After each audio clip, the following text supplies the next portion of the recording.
First thing that this recipe actually asks you to do is get the basis of making a broth at the same time as cooking your protein. Now, you can season and flavour the broth component in any which way you want to. I'm going to show you my favourite way of enhancing the broth. So if we were to follow this recipe as to cookie dough, it's basically asking for onion, garlic, and chopping it up, and then adding your water and a bit of chicken stock, okay? What we're going to do is we're going to go back, and in this part of the recipe, I've, in my air fryer, fried just for 5 minutes. With the skin intact, I've actually, like you could do it in the oven as well, roasted my onion for at least 5 to 8 minutes.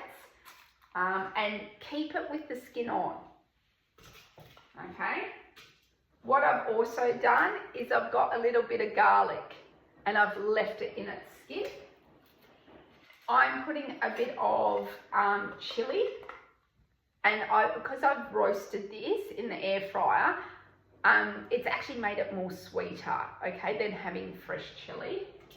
And then I put a little bit of cinnamon stick, some peppercorns, coriander seeds roasted, and some star anise. So I'm putting that all in as is, and I'm not going to chop it.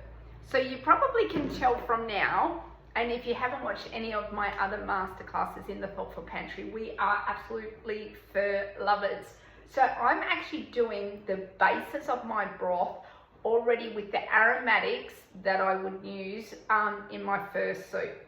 Just got to add some ginger to that. So we're going to be putting this on,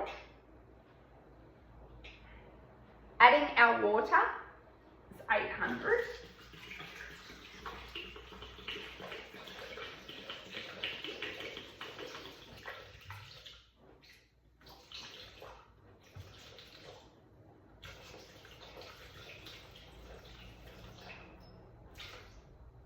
Okay, exactly.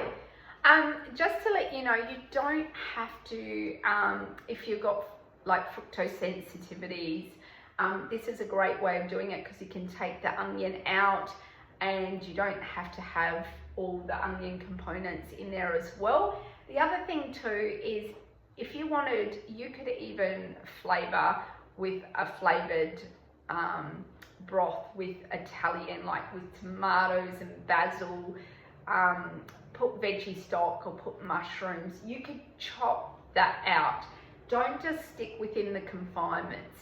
Think of what kind of aromatics would you like in your chicken broth. Okay, now it's asking for chicken stock, and I've already made my chicken stock. When I've actually buy my chicken, I always keep one chicken thigh or chicken breast aside if I need to. And with all the going through my fridge, sorting out all my wimpy vegetables, so I've got a little container that I keep celery heads, you know, the odd little bits of carrot, etc. And then I've made my veggie stock. So what I'm going to do is I don't want too much of the veggie stock, only because with traditional pho and that you're actually normally using just the meat itself or the bones to give you that flavour. So I won't need much in the way of stock. Now, it's asking to add the herbs. What I've actually done is I put some kaffir lime leaves, a bit of coriander leaves, and a bit of basil to give some aromatics to that. And then we're putting it in the steamer basket like that. Okay. And then we're going to place our Varoma on top. Now, in the Varoma, it will ask you to put 8 eggs. I'm kind of upping this. I've got 6 eggs here. And what I've done is I've cut up in quarters my little cocktail potatoes, because I like to keep them in the fridge. So if I'm wanting to make twice cooked potatoes, or I want to add them to my Buddha bowls, I've literally got them already there to go, and I don't have to spend the time to cook them later. And because I've still got so much room in that Varoma, I really want to do that then.